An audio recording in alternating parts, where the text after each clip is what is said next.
O Capital, livro 1, Karl Marx. Editora Boitempo, edição de 2013. Seção 4. A produção do mais-valor relativo. Capítulo 11. Cooperação. Páginas 397 a 410. Como vimos, a produção capitalista só começa de fato quando o mesmo capital individual emprega simultaneamente um número maior de trabalhadores, quando, portanto, o processo de trabalho aumenta seu volume e fornece produtos numa escala quantitativa maior que antes. A atividade de um número maior de trabalhadores, ao mesmo tempo e no mesmo lugar, ou se preferir, no mesmo campo de trabalho, para a produção do mesmo tipo de mercadoria, sob o comando do mesmo capitalista, tal é histórica e conceitualmente o ponto de partida da produção capitalista. Com relação ao próprio modo de produção, a manufatura, por exemplo, em seus primórdios, mal se diferencia da indústria artesanal da corporação, a não ser pelo número maior de trabalhadores simultaneamente ocupados pelo mesmo capital. A oficina do mestre artesão é apenas ampliada. Inicialmente, portanto, a diferença é meramente quantitativa. Vimos que a massa do mais-valor produzido por um dado capital é igual ao mais-valor gerado pelo trabalhador individual multiplicado pelo número de trabalhadores simultaneamente ocupados. Por isso, só esse número não altera em nada a taxa do mais-valor, ou o grau de exploração da força de trabalho. E no que diz respeito à produção de valor de mercadoria em geral, toda mudança qualitativa dos processos de trabalho parece indiferente. Isso se segue da natureza do valor. Se uma jornada de trabalho de 12 horas se objetiva em 6 shillings, 1.200 de tais jornadas se objetivarão em 6 shillings vezes 1.200. Num caso, incorporam-se ao produto 12 horas de trabalho e no outro 12 vezes 1.200 horas. Na produção de valor, um conjunto de trabalhadores conta apenas como tantos indivíduos. Para a produção de valor, é indiferente se 1.200 trabalhadores produzem isoladamente ou unificados, sob o comando do mesmo capital. No entanto, ocorre uma modificação dentro de certos limites. O trabalho objetivado em valor é trabalho de qualidade social média e, portanto, a exteriorização de uma força de trabalho média. Mas uma grandeza média só existe como média de diferentes grandezas individuais na mesma espécie. Em cada ramo da indústria, o trabalhador individual, Pedro ou Paulo, difere mais ou menos do trabalhador médio. Esses desvios individuais, que matematicamente se chamam erros, compensam-se mutuamente e desaparecem assim que se considere um número maior de trabalhadores.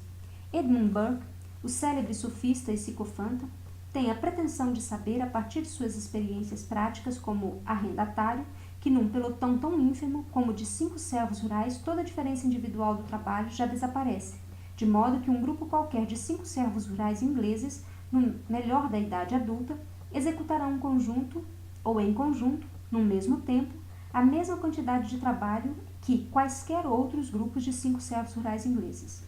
Nota 8. Inquestionavelmente, há uma considerável diferença entre o valor do trabalho de um homem e outro no que concerne a força e a destreza e a aplicação honesta. Mas estou certo, baseado nas minhas observações, de que qualquer grupo dado de 5 homens executará em seu total uma proporção de trabalho igual a qualquer outro grupo de 5 homens no interior dos citados períodos de vida. Isto é, que em tal grupo de 5 homens haverá um que possua todas as qualificações de um bom trabalhador, outro será um mau trabalhador, e os outros 3 serão medianos, mais ou menos próximos do melhor e do pior. Desse modo, num pequeno grupo de 5 homens, encontrareis a plenitude de tudo o que os 5 homens podem produzir. Edmund Burke, 1795, página 15 a 16. Quetelet, sobre o indivíduo médio. Seja como for, está claro que a jornada de trabalho total de um número maior de trabalhadores empregados simultaneamente, dividida pelo número desses trabalhadores, resulta numa jornada de trabalho social média. Digamos que a jornada de trabalho do indivíduo seja de 12 horas. A jornada de trabalho total dos 12 homens simultaneamente empregados será então de 144 horas, e mesmo que o trabalho de cada um dos 12 homens possa se desviar mais ou menos do trabalho social médio, pois cada um consome mais ou menos o mesmo tempo para realizar a mesma operação. Ainda assim, a jornada de trabalho de cada indivíduo, com 1/12 da jornada de trabalho total de 144 horas, possuirá a qualidade social média, Mas, para o capitalista que emprega uma dúzia de trabalhadores o que existe é a jornada de trabalho como jornada de trabalho total da dúzia. A jornada de trabalho de cada indivíduo existe como parte alíquota da jornada de trabalho total, não importando se os 12 homens cooperam uns com os outros no trabalho ou se a conexão entre seus trabalhadores se resume ao fato de trabalharem para o mesmo capitalista. Se, ao contrário, os 12 homens forem empregados em 6 pares por 6 pequenos mestres, será mero acidente se cada um desses mestres produzir a mesma massa de valor e, consequentemente, realizar a taxa geral do mais-valor. Ocorreriam desvios individuais se um trabalhador consumisse significativamente mais tempo na produção de uma mercadoria do que socialmente necessário. Se o tempo de trabalho de que ele individualmente necessita se desviasse significativamente do tempo de trabalho socialmente necessário, ou tempo de trabalho médio, seu trabalho não seria considerado trabalho médio, tampouco sua força de trabalho como força de trabalho média. Esta não seria vendida ou o seria apenas abaixo do valor da força de trabalho. Um determinado mínimo de eficiência do trabalho é, portanto, pressuposto, e veremos posteriormente que a produção capitalista encontra meios para medir esse mínimo. Tampouco esse mínimo deixa de se desviar da média, embora, por outro lado, o valor médio da força de trabalho tenha de ser pago. Logo, dos 6 pequenos mestres, um obteria mais, outro menos que a taxa geral do mais-valor. As desigualdades se compensariam para a sociedade, mas não para o mestre individual. Assim, a lei geral da valorização só se realiza plenamente para o produtor individual quando ele produz como um capitalista, emprega muitos trabalhadores simultaneamente e, desse modo, põe em movimento, desde o início, o trabalho social médio. Nota 9. O senhor professor Rocher, terceira edição, Stuttgart, Augsburg, 1858, página 88 e 89, pretende ter descoberto que uma costureira empregada durante 2 dias pela senhora professora realiza mais trabalho do que 2 costureiras empregadas pela senhora professora no mesmo dia. O senhor professor não deveria realizar suas observações sobre esse processo de produção capitalista no quarto das crianças, tampouco em circunstâncias em que falta o personagem principal, o capitalista. Mesmo quando o modo de trabalho permanece o mesmo, o emprego simultâneo de um número maior de trabalhadores opera uma revolução nas condições objetivas do processo de trabalho. Edifícios onde muitos trabalham juntos, depósitos de matérias-primas, etc., recipientes, instrumentos, aparelhos, etc., que servem a muitos de forma simultânea ou alternada, em suma, uma parte dos meios de produção é agora consumida em comum no processo de trabalho. Por um lado, o valor de troca das mercadorias e, portanto, também os meios de produção não aumenta em decorrência de uma exploração qualquer aumentada de seu valor de uso. Por outro, cresce a escala dos meios de produção utilizados em comum. Uma sala em que trabalham 20 tecelões com seus 20 teares tende a ser mais ampla do que a sala em que trabalham um único tecelão independente de seus 2 ajudantes. Mas, como a produção de uma oficina para 20 pessoas custa menos trabalho do que a produção de uma oficina para cada 2 pessoas, o valor dos meios de produção coletivos e massivamente concentrados não aumenta, em geral na produção de seu volume e efeito útil.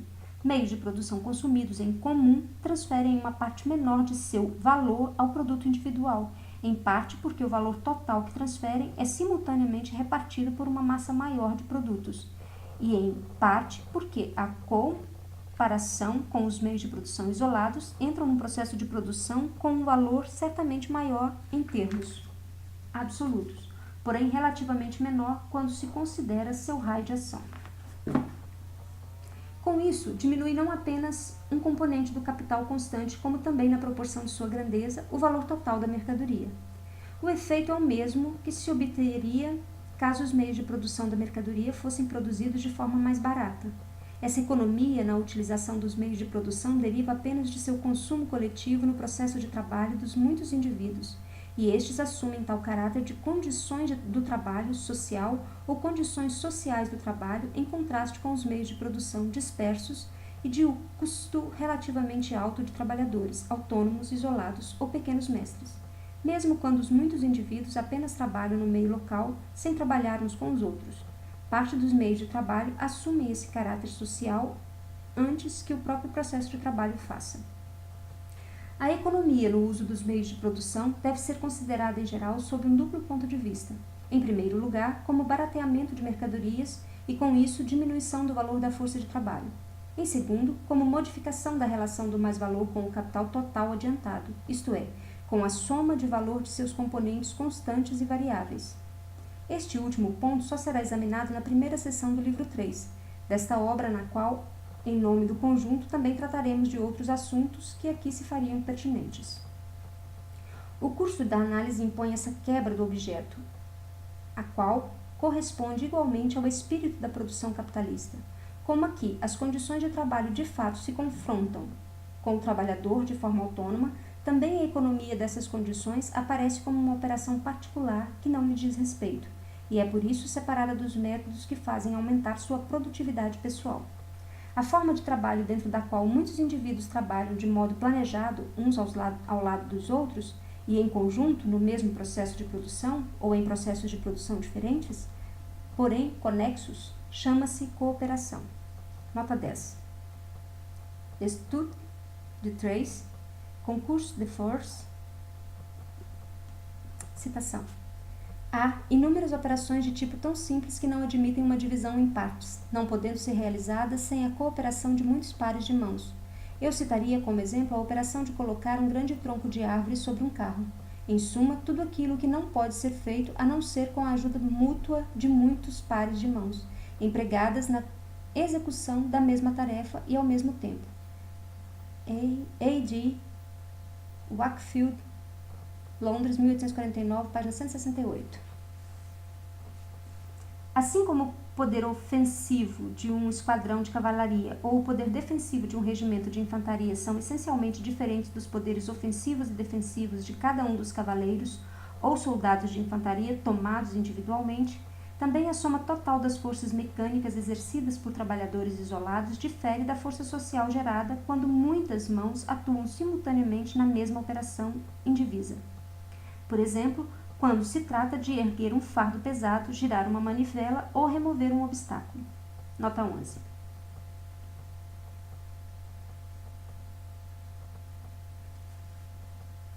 Já citado. Nesses casos, o efeito do trabalho combinado ou não poderia em absoluto ser produzido pelo trabalho isolado, ou poderia apenas em um período de tempo muito mais longo, ou em escala muito reduzida.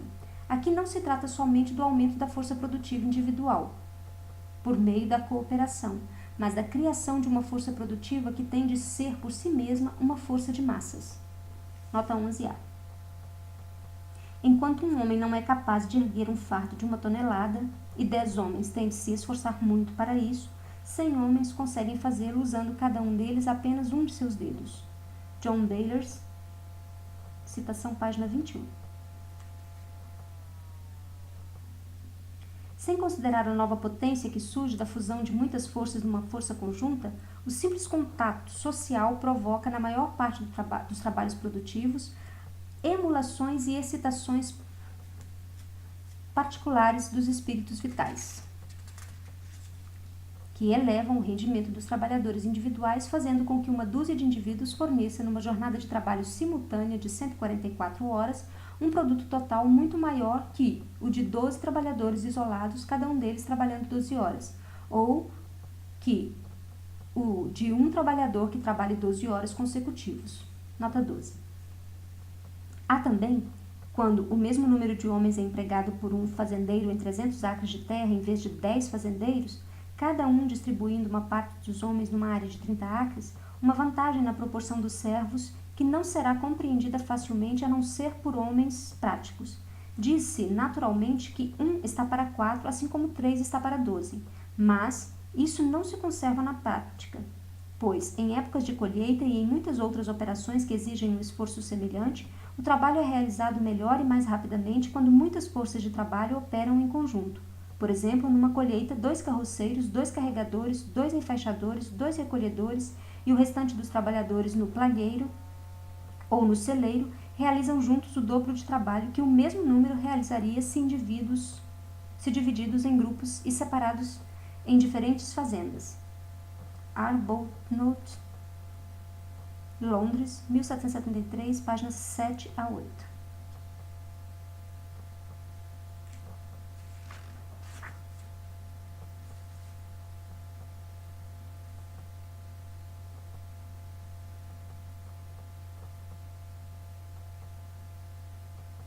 A razão disso está em que o homem é, por natureza, se não um animal político, como diz Aristóteles, em todo caso um animal social. Nota 13. A definição de Aristóteles é, na verdade, a de que o homem é cidadão por natureza. Ela é tão característica da antiguidade clássica quanto a definição de Franklin, segundo a qual o homem é por natureza um fazedor de instrumentos. É característica da sociedade Yankee. Embora muitos indivíduos possam executar simultaneamente e conjuntamente a mesma tarefa ou o mesmo tipo de tarefa, o trabalho de cada um como parte do trabalho total pode representar diferentes fases do próprio processo de trabalho. Fases que o objeto do trabalho percorre com maior rapidez graças à cooperação. Por exemplo, quando pedreiros formam uma fila de mãos para levar tijolos da base até o alto do andaime, cada um deles realiza a mesma tarefa, mas as ações individuais constituem partes contínuas de uma ação conjunta. Faces ou fases particulares que cada tijolo tem de percorrer no processo de trabalho e mediante as quais, por exemplo, as 24 mãos dos trabalhadores coletivos o transportam com mais rapidez do que fariam as 2 mãos de cada trabalhador individual que tivesse de subir e descer o andaime. Nota 14. Deve-se notar ainda que essa divisão parcial do trabalho pode ser realizada também quando os trabalhadores que se ocupam da mesma tarefa, os trabalhadores se ocupam de uma mesma tarefa.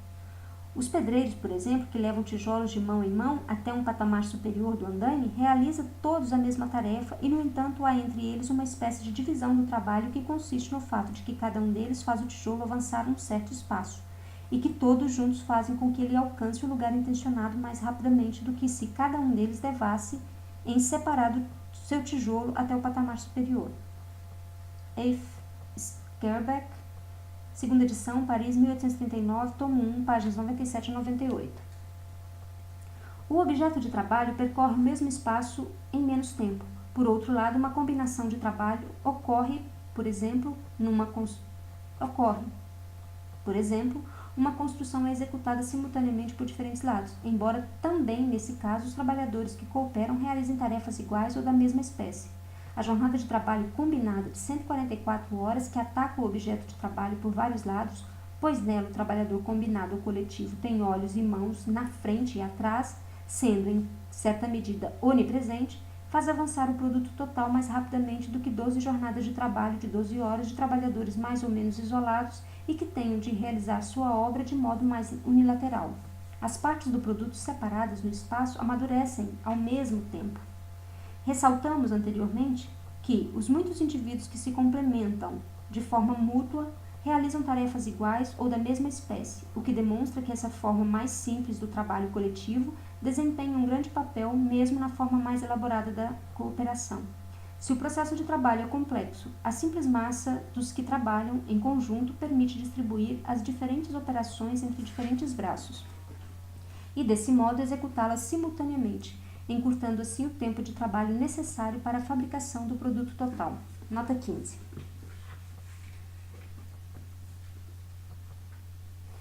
Se se trata da execução de um trabalho complexo, várias coisas têm de ser feitas simultaneamente.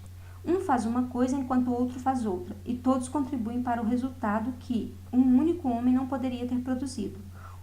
Um rema enquanto o outro segura o leme e o terceiro joga a rede ou apoia o peixe.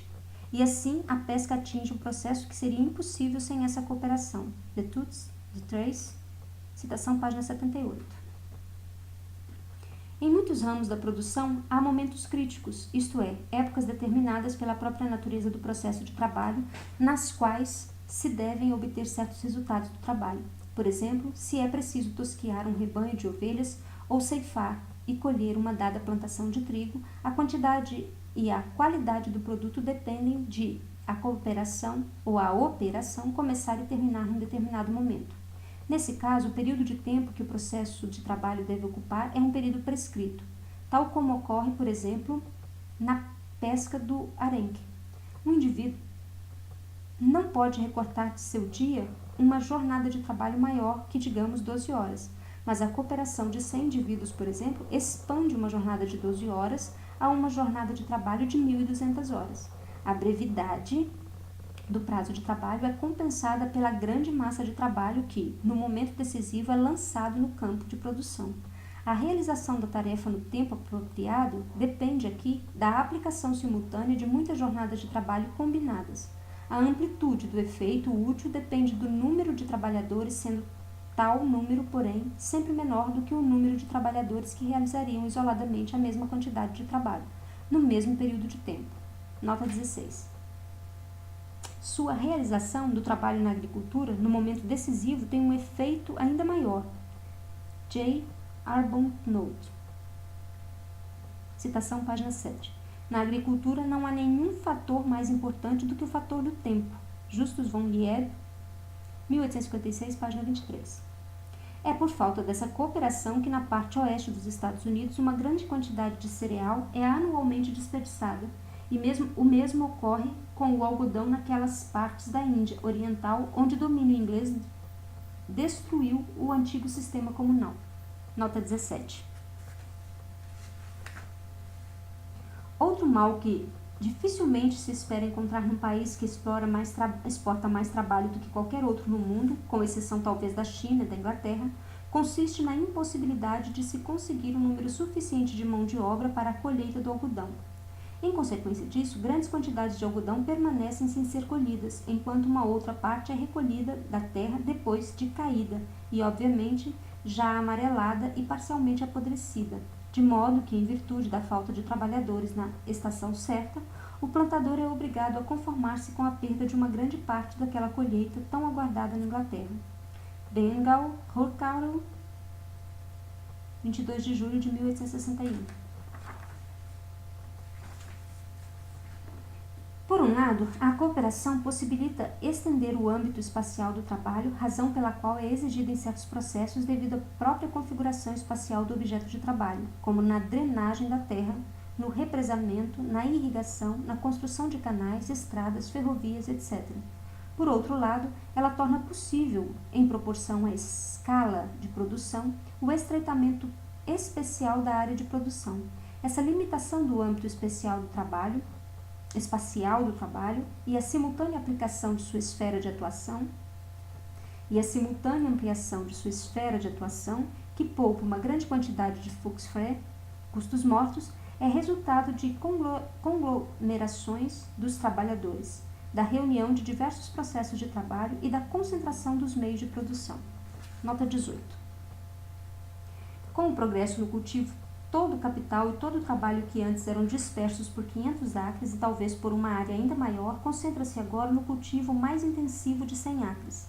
Embora, em relação ao montante do capital e trabalho empregados, o espaço tenha diminuído, ele representa uma esfera de produção maior em comparação com a esfera de produção que antes era ocupada ou cultivada por um único produtor autônomo.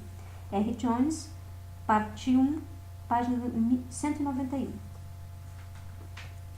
Comparada com uma quantidade igual de jornada de trabalho isoladas e individuais, a jornada de trabalho combinada produz uma massa maior de valor de uso, reduzindo assim o tempo de trabalho necessário para a produção de determinado efeito útil. Se a jornada de trabalho combinada obtém essa força produtiva mais elevada por meio da intensificação da potência mecânica do trabalho, ou pela expansão de sua escala espacial de atuação, ou pelo estreitamento da área de produção em relação à escala da produção, ou porque, no momento crítico, ela mobiliza muito trabalho em pouco tempo, ou desperta a concorrência entre os indivíduos e excita seus espíritos vitais, ou imprime às operações semelhantes de muitos indivíduos a marca da continuidade e da multiplicidade, ou executa diversas operações simultaneamente, ou economiza os meios de produção por meio de seu uso coletivo, ou confere ao trabalho individual o caráter de trabalho social médio. De qualquer forma, a força produtiva específica da jornada de trabalho combinada é força produtiva social do trabalho ou força produtiva do trabalho social. Ela deriva da própria cooperação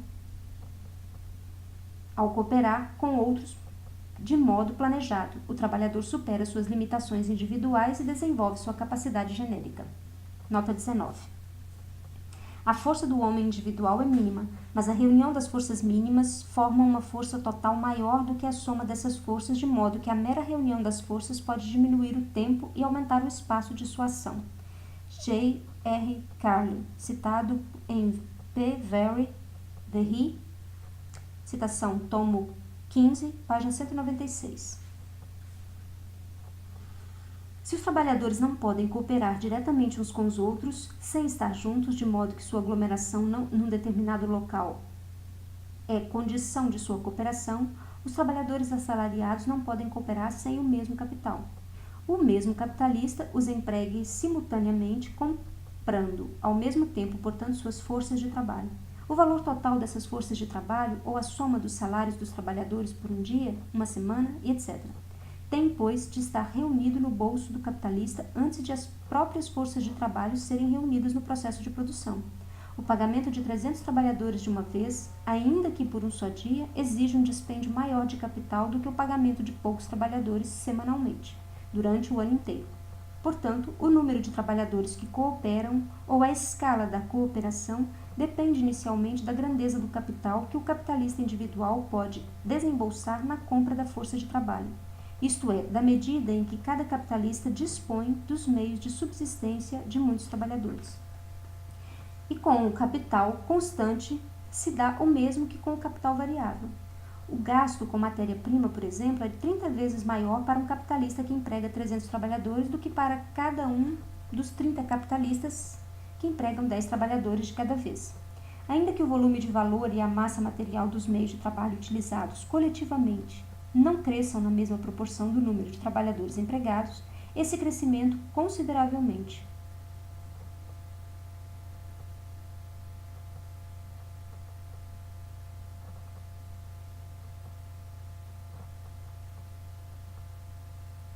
A concentração de grande quantidade de meios de produção nas mãos de capitalistas individuais é, pois, a condição material para a cooperação de trabalhadores assalariados, e a extensão da cooperação ou a escala de produção depende do grau dessa concentração.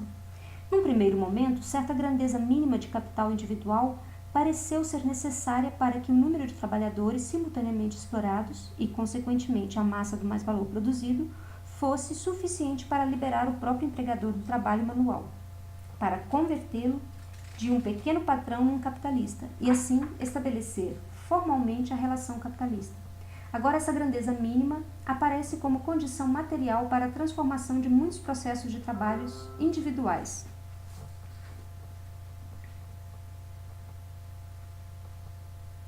Dispersos e mutuamente independentes num processo de trabalho social e combinado. Do mesmo modo, o comando do capital sobre o trabalho parecia inicialmente ser apenas uma decorrência formal do fato de o trabalhador trabalhar não para si, mas para o capitalista e, portanto, sobre o capitalista. Com a cooperação de muitos trabalhadores assalariados, o comando do capital se converte num requisito para a consecução do próprio processo de trabalho, numa verdadeira condição da produção. O comando do capitalista no campo de produção torna-se agora tão imprescindível quanto o comando general no campo de batalha. Todo trabalho imediatamente social ou coletivo em grande escala requer, em maior ou menor medida, uma direção que estabeleça a harmonia entre as atividades individuais e cumpra as funções gerais que resultam do movimento do corpo produtivo total, em contraste com o movimento de seu órgão autônomo. Um violinista isolado dirige a si mesmo, mas uma orquestra requer um regente. Essa função de direção, supervisão e mediação torna-se função do capital assim que o trabalho a ele é submetido, se torna cooperativo. Como função específica do capital, a direção assume características específicas. Primeiramente, o motivo que impulsiona e a finalidade que determina o processo de produção capitalista é a maior autovalorização possível do capital. Isto é, a maior produção possível de mais valor, portanto, a máxima exploração possível da força de trabalho pelo capitalista. Nota 20. Lucros são a única finalidade do negócio. Van der Laan, citação página 11. Conforme a massa dos trabalhadores simultaneamente ocupados aumenta também sua resistência e com ela a pressão do capital para superá-la. O comando do capitalista não é apenas uma função específica proveniente da natureza do processo social de trabalho e, portanto, peculiar a esse processo, mas, ao mesmo tempo, uma função de exploração de um processo social de trabalho, sendo por isso determinada pelo antagonismo inevitável entre o explorador e a matéria-prima de sua exploração. Da mesma forma como o volume dos meios de produção que se apresentam ao trabalhador assalariado como propriedade alheia aumenta também a necessidade do controle sobre sua utilização adequada. Nota 21. O jornal filisteu inglês Spectator, de 26 de maio de 1866, relata que após a introdução de um tipo de parceria entre capitalistas e trabalhadores na Wire Work Company of Manchester, companhia de fabricação de arames de Manchester,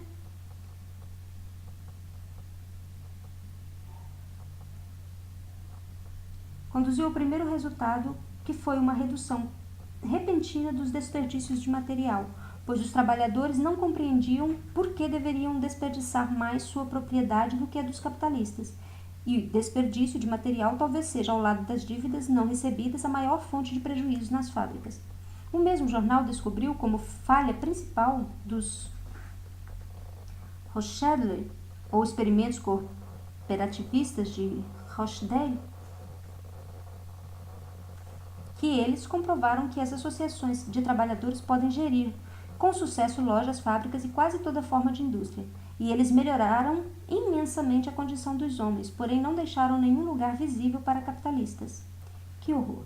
Em 1844, sob a influência das ideias dos socialistas utópicos, os trabalhadores da Rochelle, ao norte de Manchester, formaram a Society of Equitable Pioneers, Sociedade dos Pioneiros Justos. Originalmente uma cooperativa de consumo, essa sociedade se expandiu rapidamente e instaurou formas cooperativas de produção. Com os pioneiros de Rochdale, teve início um novo período do movimento cooperativista na Inglaterra e em outros países. Nota 1000.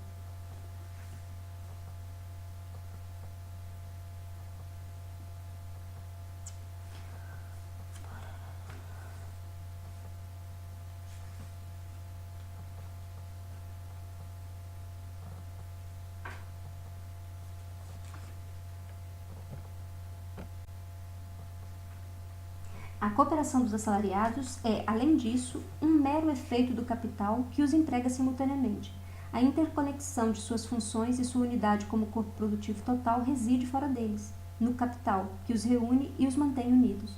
Por isso, a conexão entre seus trabalhadores aparece para os trabalhadores idealmente como plano pré-concebido, praticamente, como autoridade do capitalista, como poder de uma vontade alheia que submete seu agir ao seu próprio objetivo. Se a direção capitalista é dúplice em seu conteúdo, em razão da duplicidade do próprio processo de produção a ser dirigido, que é, por um lado, processo social de trabalho para a produção de um produto e, por outro, processo de valorização do capital, ela é despótica em sua forma. Com o desenvolvimento da cooperação em maior escala, esse despotismo desenvolve suas formas próprias. Assim como o capitalista é inicialmente libertado do trabalho manual, tão logo seu capital tenha atingido aquela grandeza mínima com a qual tem início a produção verdadeiramente capitalista. Agora, ele transfere a função de supervisão direta e contínua dos trabalhadores individuais e dos grupos de trabalhadores a uma espécie particular de assalariados.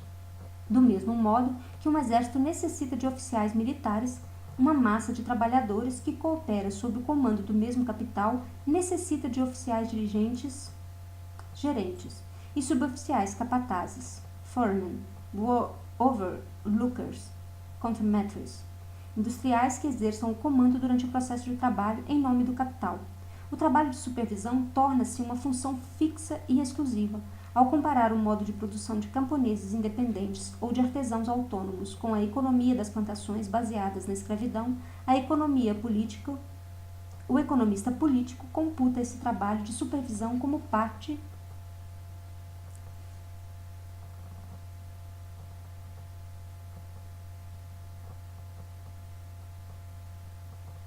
do Volksfreit Production. Nota 21a. Depois de apresentar a Superintendence of Labor, supervisão do trabalho, como um caráter central da produção escravagista nos estados sulistas da América do Norte, o professor Kearns prossegue. Como proprietário camponês do Norte, apropria o produto total de seu solo Kearns, seu trabalho, nota 1000. Ele não precisa de nenhum estímulo especial para se esforçar. A supervisão aqui é totalmente desnecessária. J.E. Kyers. Citação página 48 a 49.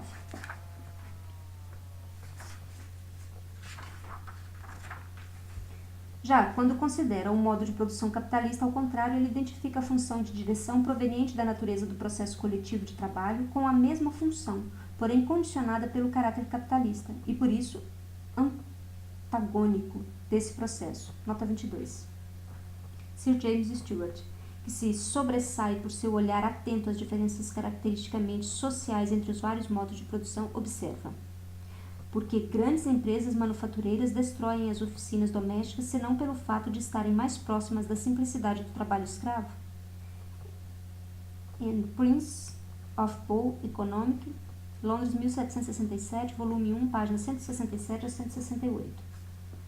O trabalhador é o proprietário de sua força de trabalho enquanto barganha e a venda desta última com o capitalista, e ele só pode vender aquilo que possui, sua força de trabalho individual isolada.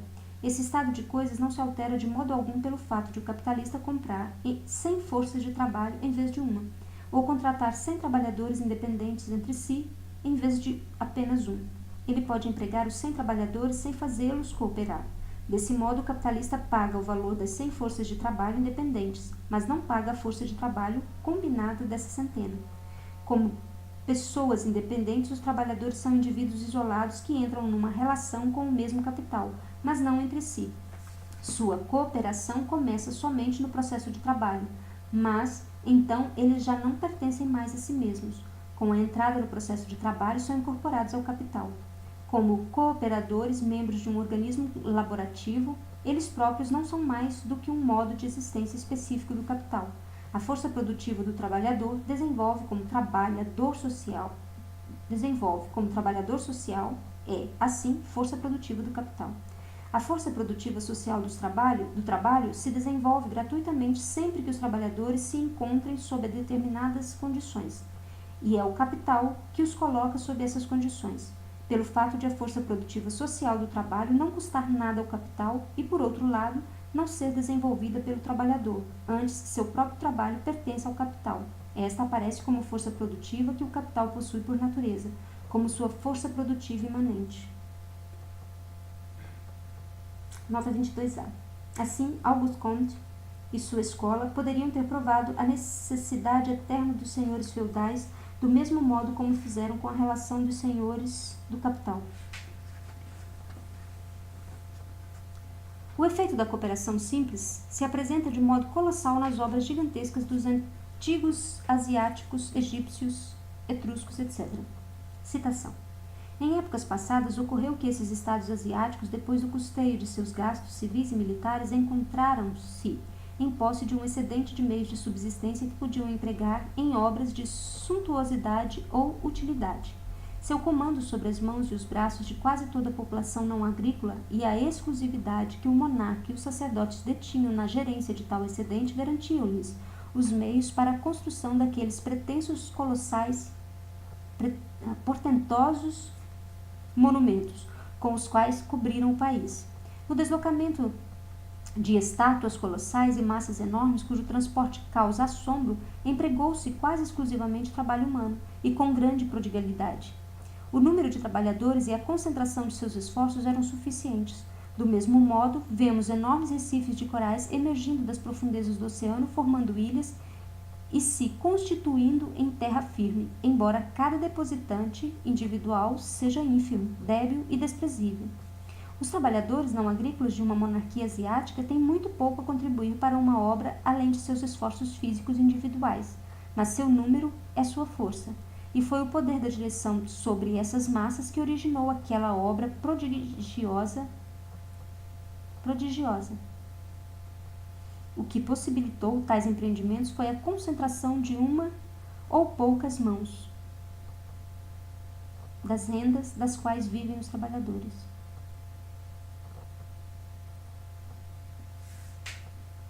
Nota 23.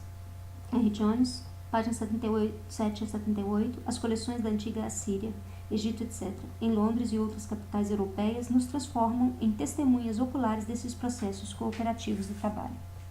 Fim da citação.